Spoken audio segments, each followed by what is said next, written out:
All right, guys, we're back. Part 3 of the geriatrics, and we're going to be talking about some very common medical problems with our elderly patients.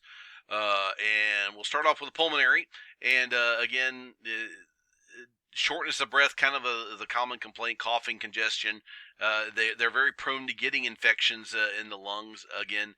And this is kind of a serious disease because they've already kind of lost their ability to. Oops, sorry, wrong way. But look at all these things here that can cause shortness of breath, okay? Heart problems, emphysema, asthma, heart attack, pneumonia, pulmonary embolism, pulmonary edema. Oh, man. And that's our job, is to figure out which one of these guys is going wrong. And again, we treat these very differently. A pneumonia we treat very differently from a congestive heart failure, from a pulmonary edema case, okay? So again, pneumonias, again, you have a decreased immune response, and again, they usually get the bacteria in the lungs that start to fill up the lungs, and then of course the fluid gets in there, and along with bacteria, white and red blood cells, this forms a nice lovely bronchus usually situation. Institutionalized patients are especially vulnerable to this, okay? And again, those with chronic multiple diseases that don't move around too much, very prone to getting a pneumonia, okay? And again, the base thing is you treat all the life threats, maintain your oxygenation, and that's kind of the tricky part there, okay? Is it a dry pneumonia? Do I have bronchi in there? Do I have rales? Do I have fluid leaking into the lungs? COPDers, you have the inelastic lung. You may have actually destroyed tissues. If they've been 80% of cases involve some sort of cigarette smokers. I will tell you that these numbers are getting better because, again, the older population have they haven't had the cigarette exposure like like in the 40s and 50s when we were first getting, and I was getting my geriatric patients. There's usually a decreased airflow in the alveoli from the COPDers, and again, remember that they're on a hypoxic drive, and usually their carbon dioxide levels are up there. They purse their lips in order to create more CPAP so that they can keep the lungs open longer, and they will tripod. And again, wheezing's kind of a normal for these folks. There's an expiratory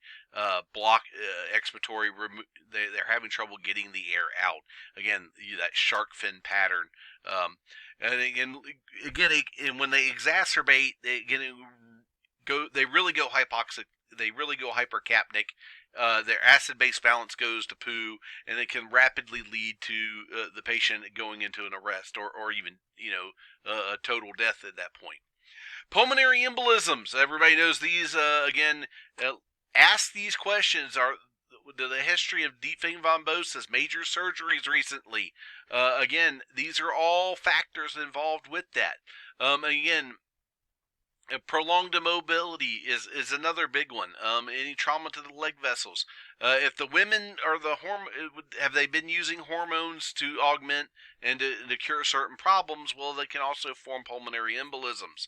Okay, and again, the treatment is to again make sure that they stay oxygenated, and they need to have a thrombolectomy, or they're going to have blood thinning materials for a very long period of time in order to break that up. Okay. Again, rapid treatment transport is obviously essential, and again, monitor the skin color, pulse oximetry, the breathing rate, and rhythm with that. Okay. Again, there's severe dyspnea with this. Again, you're going to be spitting up the sputums. Again, and this can be life-threatening when they go into pulmonary edema, usually due to the fluid backup in the lungs, okay? Lung cancer, unfortunately, still is around, and cigarette smoking is our big one there. We get gross in the lungs. It usually metastasizes, and in which case it destroys the tissue in there. Cardiovascular disorders, yep, number one cause of death in the elderly, and again, breathing trouble, high blood pressure, dehydration, all of these things. There's a decreased level of fitness with these guys. Angina, I think we covered this, but here's the problem with the angina for the old folks. They don't feel it. They don't feel the tissue death that's going on, okay? They may have simple shortness of breath, confusion. That might be the only thing that they have, okay? Generalized weakness. Sound familiar? Exercise intolerance is also up in there, Okay, so again, syncope, they're having pain in the jaw or the neck. Again, remember that these folks are already compromised, and again, they have a high rate of mortality if it's not caught. Okay, heart failure, again, all these things, the fluid overloads, cardiac filling, ventricular volume overloads, and ends up in eventually myocardial failure. Okay, so they can cause all these other issues that are up on the screen, okay, but these lead to a heart failure situation. And the biggest thing with the heart failure is to make sure that they're being ventilated, okay. They're going to want to sit up. They're not going to want to lay down. They're going to get worse when they try to sleep at night, okay. These are things that happen with these folks, all right. Again, their liver can enlarge because, again, they're backing up in their system, all right.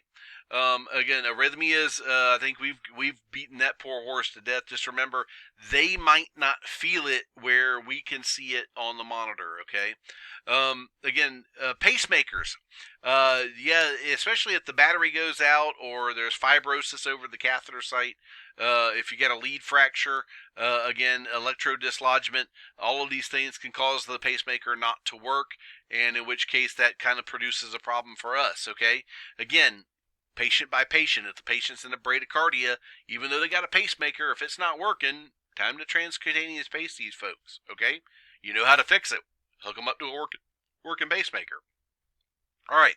Aneurysm is the rupture of the vessel, again, an aortic dissection, and usually due to atherosclerosis. Remember that the aorta starts to elongate, so that's, again, the problem. If they've got Marfan syndrome, by the way, they are very...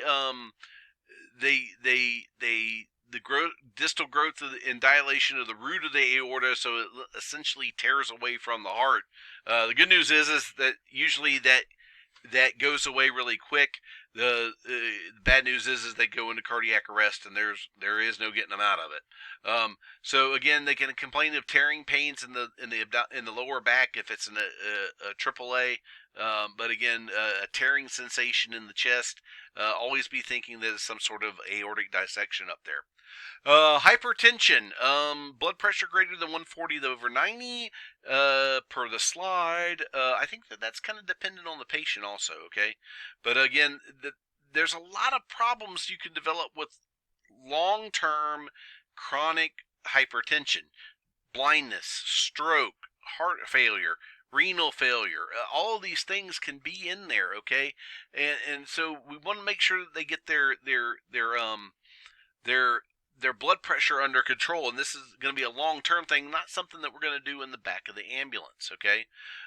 Again, the best ways to lower the high blood pressure, though, is, again, lower your sodium intake, exercise, don't smoke, again, compliance with your medicine, all right?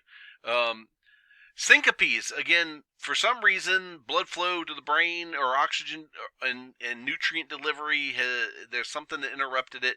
And again, a lot of things can cause syncope, okay? Orthostatic is when the person stands up real quick, and again, remember, their compensating mechanisms aren't there, okay? They're gonna, and they, boom, they're out, okay? Vasovagal or Valsalva is usually when they're trying to go poo, or they're coughing, or a similar maneuver. They get dizzy, they weak, they pass out. Again, cardiac syncope is due to usually a decrease in cardiac output, which just sometimes happens with our elderly patients, especially if they have a pause situation. They start throwing a bunch of PVCs that are not pulse producing, okay? Transient ischemic attacks are more frequently, and they cause syncope, again, but there's no long-term effect, but again, it's a short-term issue, okay? But all of these things, again, all these things can be neurologic conditions. They can cause this, and if you really boil it down to it, it's because they're not getting nutrients where they need to be, okay? If you really want to boil that down, almost every one of these things is because they didn't get where they're supposed to be, all right? Again, strokes, we talked a lot about strokes, but the problem is, remember guys, their vasculature is not as firm, and therefore they're prone to getting blood clots, embolotic clots up there, or actually tears in the vessels, which starts a bleed. And again, that's and especially if they fall. good God, if they fall and they bump their head, and if they're really on blood thinners, get them to a CAT scanner. They need to get CAT scanned, okay? I'm telling you, these are very serious complaints and serious issues with these folks, okay? We've already talked about the CI. We've talked about these. I'm not going to go into them too much. Dementia, that one we will talk about. Again, it's a global impairment, as Alzheimer's disease is the best form of dementia. Again, and there's actually entire units on these nursing homes that they do nothing but deal with the Alzheimer's patients. They don't know who they are, what they are. Okay, again, and they can get just downright nasty about it, as they would say. So delirium. Again, things that can cause deliriums, bleeds, infections, abnormalities, pretty much anything that we talked about earlier can cause the delirium, okay? So again, their inability to focus, inappropriate behaviors, excessive energy, actually. One of the problems you got with these Alzheimer's patients is trying to keep up with them sometimes. Okay, yeah, it's amazing how fast they can go. Okay, matter of fact, leave the door open for 5 seconds. I'll tell you how fast they can go. They can shoot for that door. They are ninjas when it comes to that. Okay. Oops, sorry guys. My light's not wanting to come on. There we go. Now, again, we talked about Alzheimer's. Parkinson's is a degenerative disorder that affects the basal ganglia in the brain. It starts to break down. They have trouble. They lose their facial expressions. They have a lot of trouble with their gait. They have a lot of difficulty walking, a lot of tremors with these guys as well.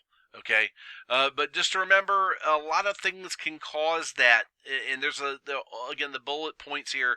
You know, did they get a brain infection? You know, a lot of things can help precipitate that. All right, and so be sure to take a look. Speak slowly and use a monotone voice. That usually helps with these folks. Okay, and they develop so. Again, slow communication usually works pretty good. Okay. Again, if they're diabetics, just remember same treatments. We really don't treat, but remember they have a harder time feeling when their lows are coming on or highs are actually engaged at it. All right. So getting that blood glucose is again, and they have trouble sometimes. They are not able to actually test their own sugar. Okay. Don't rule out alcohol as a complicating factor, by the way, for diabetes. Yes, old people do drink. Imagine that. Okay. But it can also lead to a lot of other disorders. Your hypothyroidism the same way. Again, it can, and usually what happens here is they have trouble with adjusting their medicines, and they have hormonal changes which affect those levels. Okay, so they do require frequently being checked. All right, that's going to do it for this group, and we'll talk on the next one about the other problems with the common medical problems of the elderly, and I'll see you then.